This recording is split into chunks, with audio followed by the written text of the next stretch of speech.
tudo bem? Vamos iniciar a nossa aula 32, parte 5, da primeira série A e B, e vamos continuar o estudo dos gases. Lembrando que estamos no livro 1B, frente à unidade 3, capítulos 8, 9 e 10. Então, em resumo, o que a gente viu até agora em relação à teoria cinética dos gases é que nós temos três variáveis que interferem no estado dos gases, que é o volume, a temperatura e a pressão. E cada conjunto de volume, temperatura e pressão nos dá um estado de um gás. Então, em relação à teoria cinética dos gases, o que a teoria diz em relação ao volume, né? Ela diz que um gás ideal, ele vai ocupar um volume que for igual ao recipiente que o contém. Ou seja, se eles tiverem um recipiente quadrado, suas partículas estiverem aqui dentro, ele vai ocupar todo esse volume quadrado. Se eles tiverem um recipiente triangular, né, ele vai ocupar aqui todo esse volume triangular, que é o volume do recipiente que eu contém. Vejam o pneu de um carro, né, que tem esse outro volume aqui. Então, os gases eles estão ocupando aqui todo esse volume. Em relação à temperatura, o que diz a teoria cinética dos gases, né? Que a temperatura termodinâmica, que é aquela temperatura em Kelvin, né, expressa na unidade Kelvin, ela é diretamente proporcional à energia cinética média das partículas, né? Energia cinética média, ou seja, energia cinética é aquela referente ao movimento das partículas, né? Então, dependendo do movimento da partícula, a temperatura é diretamente proporcional a essa energia média, então, das partículas que constituem esse gás. Em relação à pressão, o que diz a teoria cinética dos gases, né? Que os gases, eles vão exercer uma certa pressão, e essa pressão que esse gás exerce, ela é o resultado de colisões das partículas desse mesmo gás contra as paredes de um recipiente que o contém. Ou seja, se eu tenho aqui um pneu e existem aqui partículas, né, elas estão em constante movimento de um lado para o outro, né? Então, elas estão colidindo com as paredes desse recipiente, que é o pneu, né, nesse caso, que contém essas partículas. A pressão exercida por esse gás vai ser exatamente essa colisão que essas partículas exercem na parede desse recipiente que eu contém. Então, toda partícula ela vai exercer uma pressão na parede desse recipiente que a contém. Então, a pressão resultante desse gás é esse resultado de todas essas colisões que essas partículas elas estabelecem na parede desse recipiente que a contém. Então, isso que é, em resumo, a teoria cinética dos gases nos trazem. E aí nós vimos também a equação geral dos gases. A equação geral dos gases, ela relaciona todas essas três variáveis ali, volume, temperatura e pressão. E aí a gente tem que pivete é igual a pivete, ou seja, aqui é o estado inicial e aqui é o estado final. Então, quer dizer o quê? A pressão inicial vezes o volume inicial dividido pela temperatura inicial é igual à pressão final vezes o volume final dividido pela temperatura final. E nós tendo esta fórmula aqui, essa equação geral dos gases, nós podemos calcular essas 6 variáveis aqui. Então, o exercício pode nos trazer 5 dessas variáveis e nos pedir uma delas. E a partir dessa equação geral dos gases, nós temos as transformações que ocorrem em sistema fechado. Então, em um sistema fechado, podem ocorrer 3 transformações. A transformação isotérmica, a transformação isobárica, a transformação isocórica ou isovolumétrica. Então, quando a gente tiver a transformação isotérmica, significa o quê? Significa que ela vai ocorrer, essa transformação, a temperatura constante.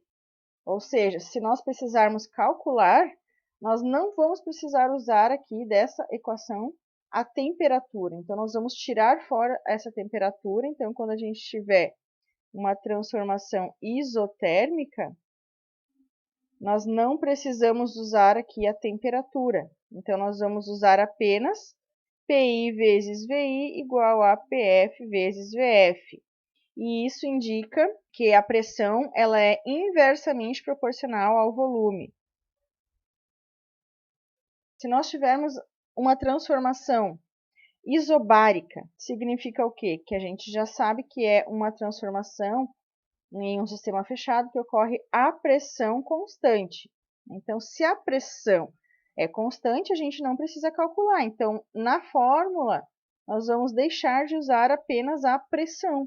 Então, vai sobrar para a gente usar volume sobre temperatura é igual a volume final sobre temperatura final. Vai sobrar para nós VT apenas. Isso significa dizer que o volume ele é diretamente proporcional à temperatura.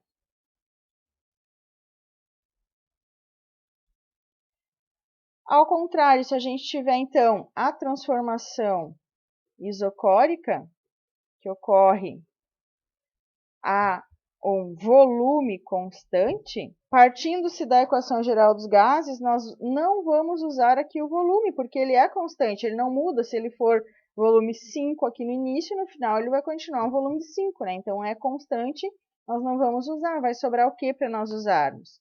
Vai sobrar pressão sobre temperatura, vai sobrar PT. Então, pressão inicial dividido por temperatura inicial é igual a pressão final dividido por temperatura final. E isso indica também para nós que a pressão ela é diretamente proporcional à temperatura. Então, quando a gente tiver divisão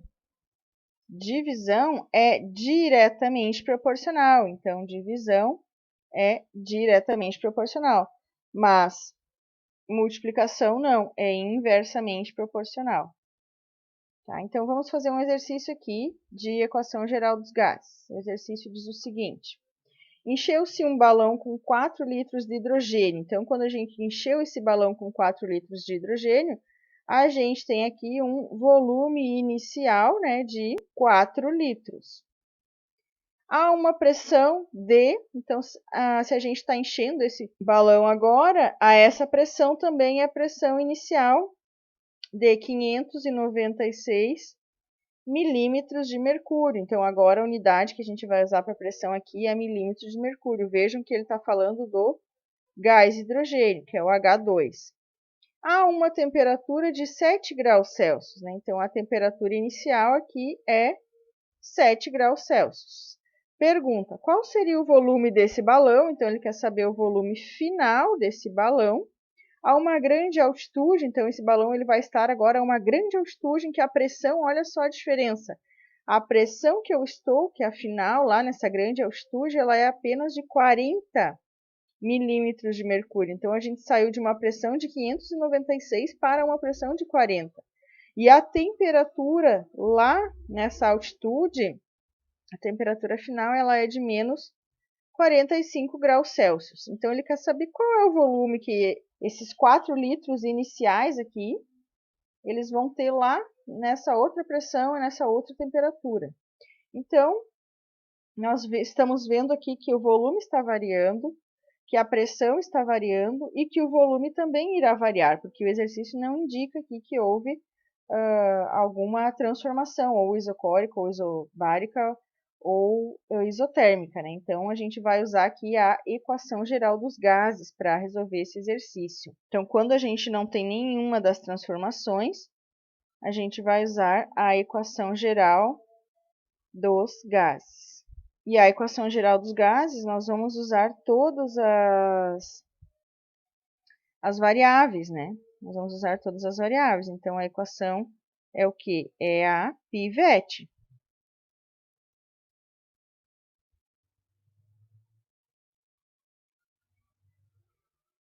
Pivete. Então, antes de a gente colocar aqui, substituir o valor da temperatura, o que a gente tem que analisar?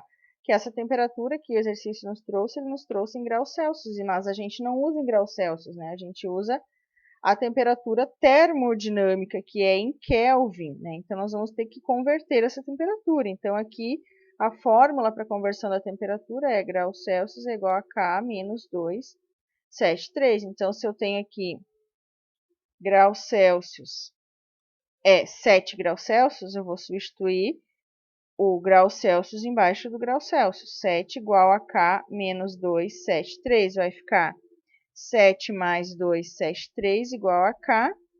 K igual a 280 graus Kelvin. Então, aqui eu tenho uma temperatura em Kelvin de 280 Kelvin.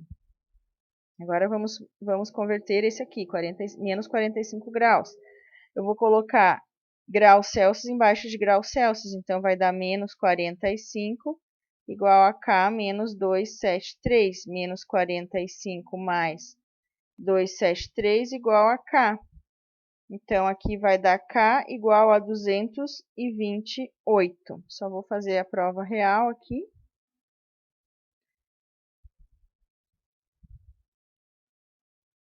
Isso aí. Então, o valor da temperatura em Kelvin é, nesse caso de menos 45 graus, é 228 graus Kelvin. Agora sim, a gente pode substituir ali na equação geral dos gases. Então, substituindo pressão inicial, nós temos 596 vezes volume inicial 4 litros. Nós vamos então ter um volume final em litros. Dividido por temperatura inicial 280 Kelvin, igual a pressão final 40 milímetros de mercúrio. Vejam que as unidades aqui têm que ser iguais, né? Milímetros de mercúrio e milímetros de mercúrio.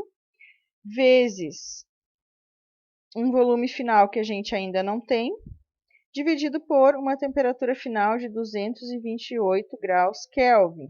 Agora, nós vamos multiplicar cruzado, ou passar o 228 aqui para o lado de lá, multiplicando, que vai dar 590, na verdade 596 aqui, 596 vezes 4 vezes 228, dividido por 280, vezes o 40 que ele está multiplicando, ele vai passar para o outro lado, dividindo. Então, igual a VF.